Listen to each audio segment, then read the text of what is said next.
Don't ever pay. Don't ever pay. Don't ever pray for patience. Don't ever pray for strength, because what God will do is bring a situation into your life that he'll give you the opportunity to practice that patience. If you pray for strength, he'll give you the opportunity to exercise strength. If you pray for presence, which we're talking about today, he's going to give you the opportunity to exercise that presence. Well, it just happened just a second ago. I went and this is the second episode this morning, which makes me super happy. I got a smile on my face being in the studio and sharing time with you guys on Inchstones, which is the going with the corresponding proverb for the corresponding day. It is September 27th, and we're going through Proverbs 27. But I did the episode right before this, which was Proverbs 26. We didn't get a chance to record yesterday. And guess what? The camera didn't come on. Like the battery was out in one of the cameras. Also, I was stuttering. Go back to the last episode. I was stuttering a lot. I wasn't present because I was thinking about, what's the next scene going to be? Where am I going to go? What's going to be the next one? And I wasn't present exactly where I'm supposed to be. And, this was the whole entire message this morning as I sat down with God, and I was thinking, I'm going to be able to deliver this message today. I'm going to talk about presence and things like that. And what God was saying is, no, I'm going to show you how to be able to practice presence, because I'm going to make your circumstances not exactly the way that you want them to be. And if your circumstances right now in your life, wherever you're at, are not exactly what you planned them to be when you were 5 years old and you were thinking up the perfect life, if that's you, this episode today is exactly for you. When we're going to be talking about today, if you're not living the exact life, which none of us are, this episode, this Proverbs 27 is exactly for you. See, I had my pops that would constantly tell me, just to settle in, to realize that, to be present where I was. And this was one of the hardest things ever. Then when he passed and he went on to heaven, then I had my brother Rob and I had my best friend Will, and they would constantly tell me, respect the past, reverence the future, but reside in this moment right here, because this is really, truly where the magic happens, even if it's not exactly what you planned. So let's get this party started.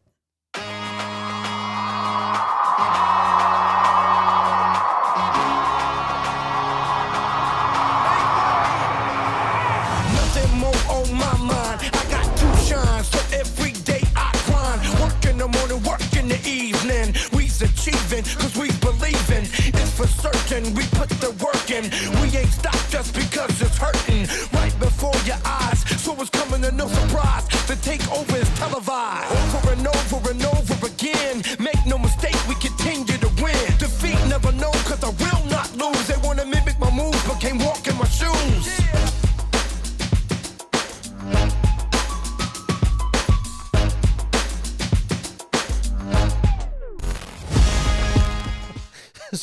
So what are you going to do? Even this, with the scene going not exactly the way that I want it to go, and I have to walk away and be able to change it. How are we going to be able to stay present, and how are we going to be able to stay grateful? And I'm grateful that the exact scene that I was supposed to have on right now is not actually happening. And I'm going to step away for 1 second, and we're going to change that scene, and we're going to make that happen. But God keeps on bringing things into my life to help me to practice this presence of which he was talking about today.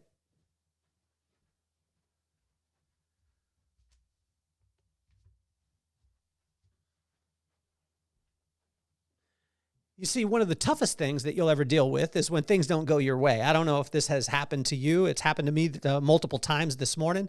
And but my pops would always be, he would help me to understand where I came from, right? Where I came from. There was a day where I didn't have a couple of cameras, didn't have a studio to be able to record in, didn't even have a microphone set up. If you go back to episode 1, my mic was not actually plugged in to the computer. I just had it in front of me because it looked cool. The sound was awful, all these things. And now with multiple cameras, although I'm not exactly where I would love to be, which is all the cameras working, the places in the studio, all these things set up, I'm definitely not where I used to be. And that means that I could be grateful in being right here, right now, because this is where the magic happens. See, the magic my brother told me this. He said, people won't be as inspired by your wins. They'll hear it, but they're going to be more inspired by you screwing up, the things that your failures, and they want you to share them with them. Today, it was, there's a lot of stuff that didn't go exactly planned. You guys saw it, and it happened in real time. And that's why we do the podcast live.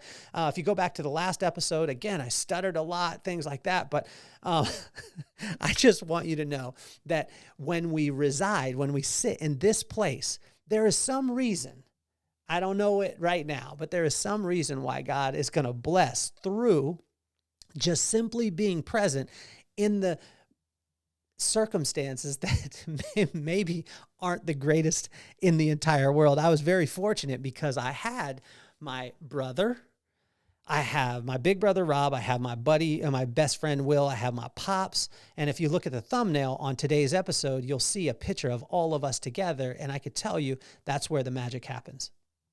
Now, for me, a lot of times I get off and I get focused on the next thing. I get focused on the next scene. I get focused on the next episode. I get focused on the next big. And what my brother keeps telling me is, Kel, just shut up for a second, quiet down, slow down, and sit right where you are, because this is where the magic happens. See, Proverbs 27 gives us a blueprint to stay present and to listen up, write it down, and apply it in your life. And when you do that, then go and share it with every single person. That is the charge today. Hear that. Stay present. So listen to Proverbs 27. Read it. I implore you, read it today. Write it down.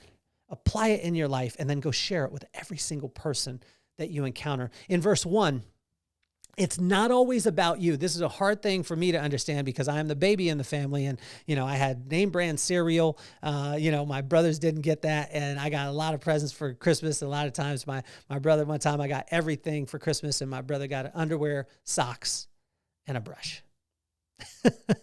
He still gives me a hard time to this day, but as the baby in the family, if you can relate, if you are the baby in the family, or if you have a baby in the family, you know that a lot of times they want it to be about them.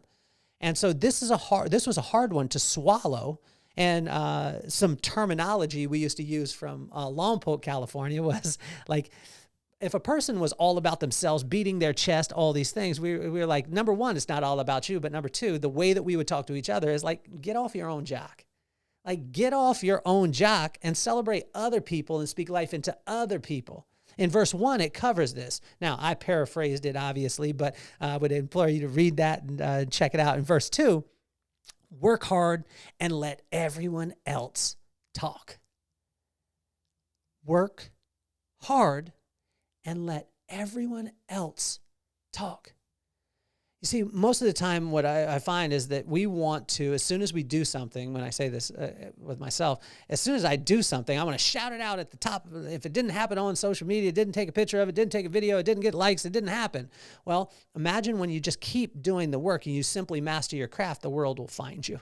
In verse number 3, sticks and stones can hurt you or can hurt me, and words can ruin progress if you let them.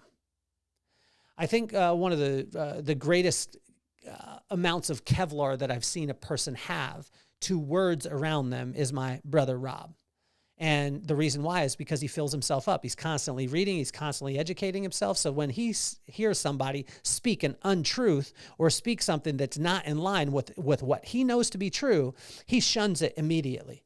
And so he prepares his mind that way. And I just think that it's incredible. And sticks and stones may break your bones, and words can kill your progress only if you let them. In verse 4 and 20 of Proverbs 27, comparison and jealousy never end well. Comparison and jealousy never end well. And when you notice this, when you start comparing yourself or you're jealous, you're not able to be present in that moment. You're not able to soak up that moment. And where the moment is where the magic is. You see, the plans, like success can be in the plan. We could talk about all these things. We could do all these performas, but the magic will always be in the moment. And my pops taught me this with the rule of 10. And he said, every person that you touch will send 10 people to you or send 10 people away from you. And imagine the multiples that can happen.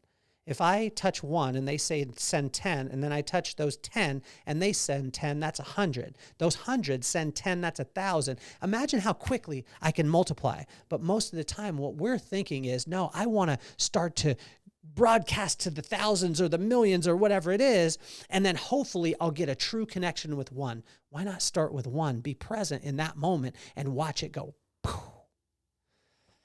In verse 5, it talks about speaking truth in love.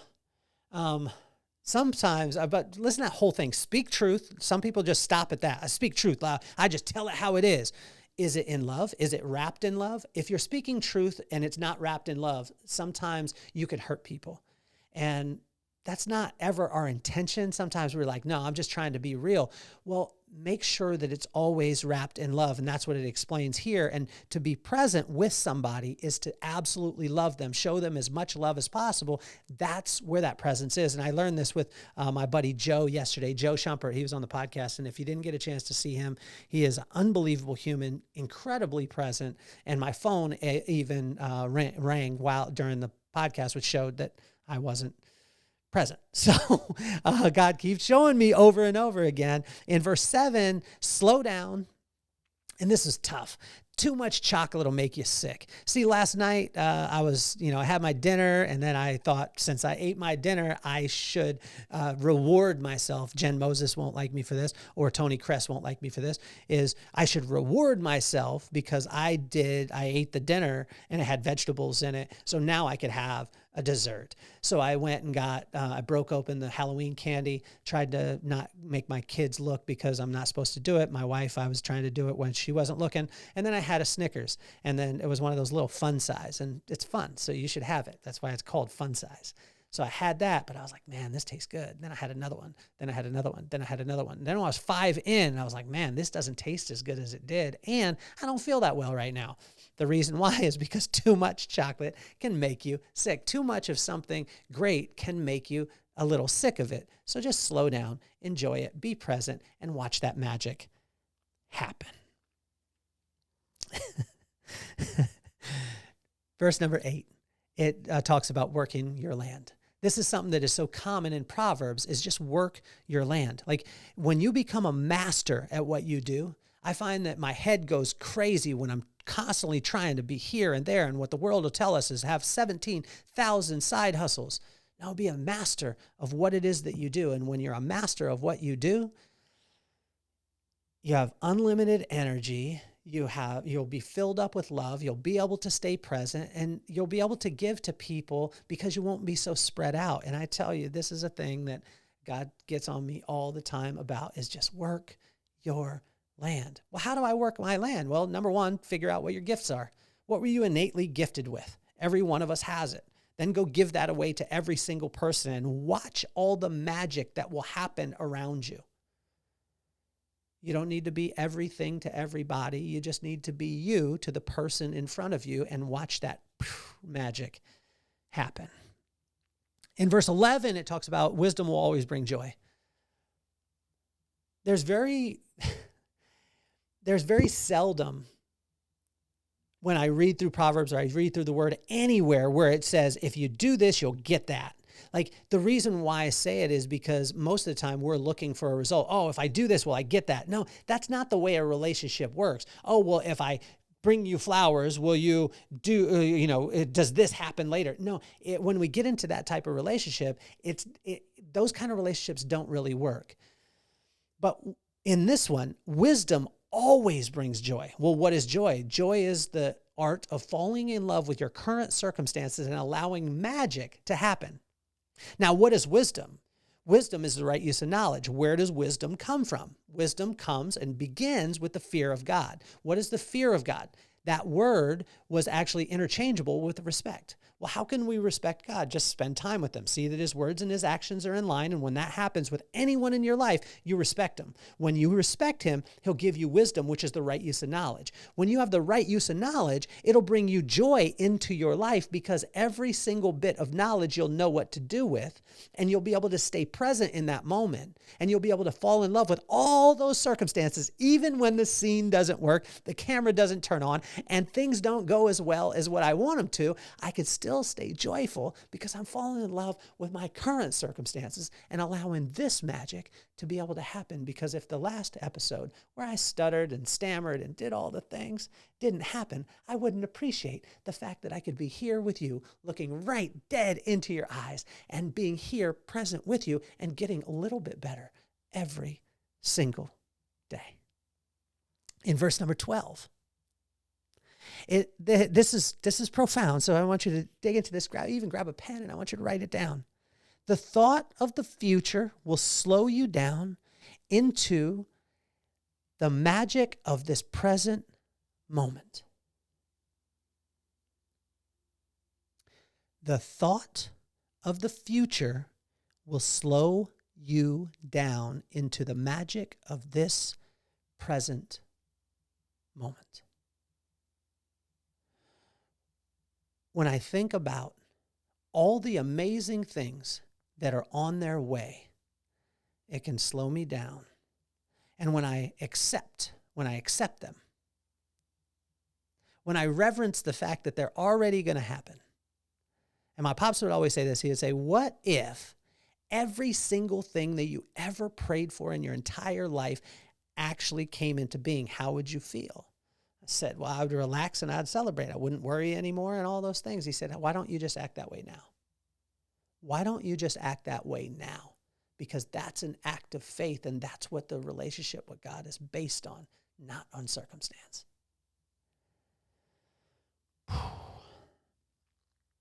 Verse 13. Avoid debt personally, professionally, spiritually, and financially.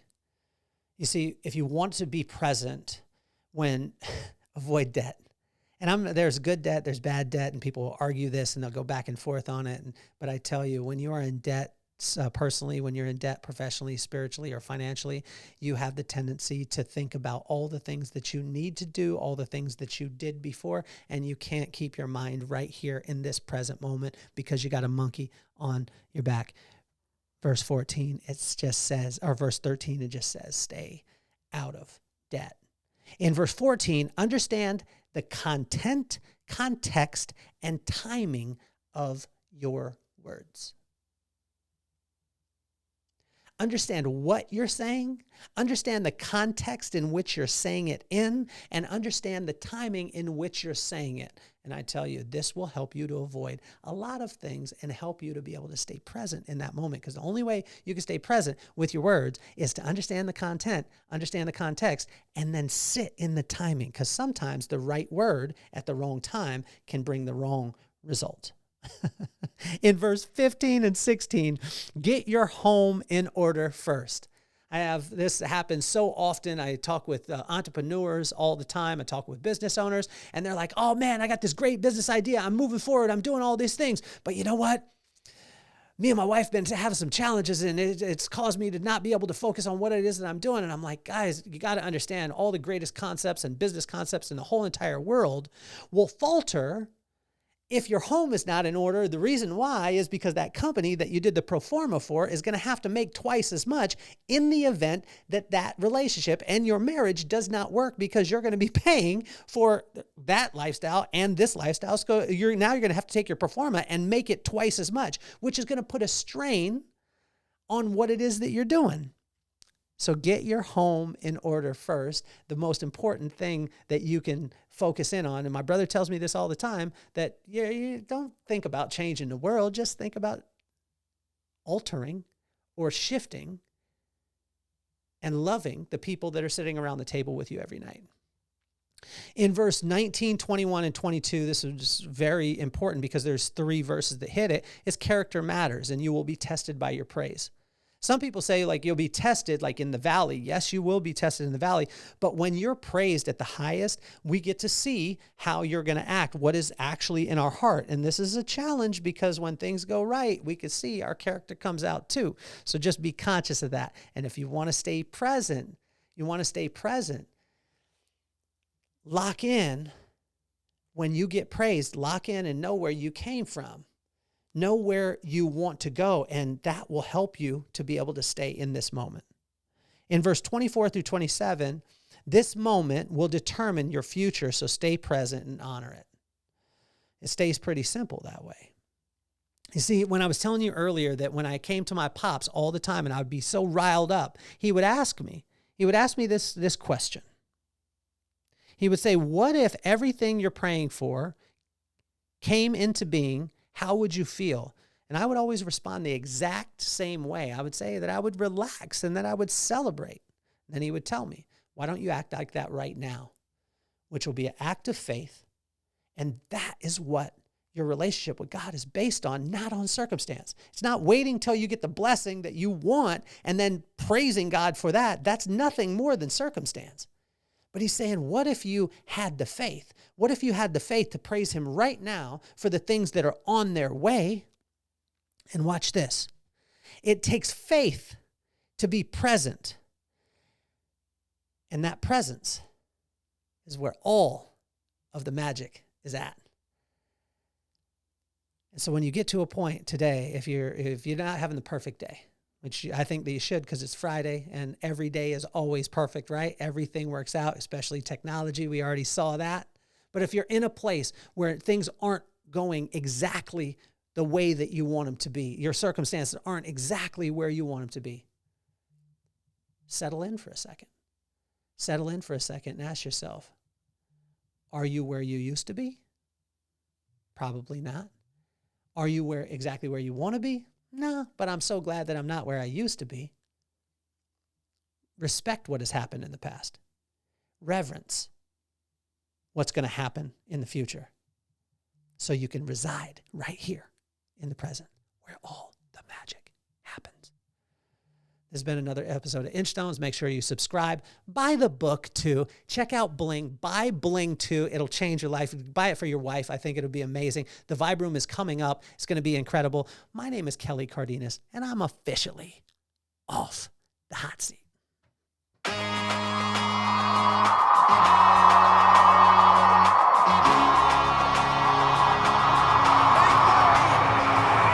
Nothing more on my mind. I got two shines, so every day I climb. Work in the morning, work in the evening. We's achieving, cause we believing. It's for certain, we put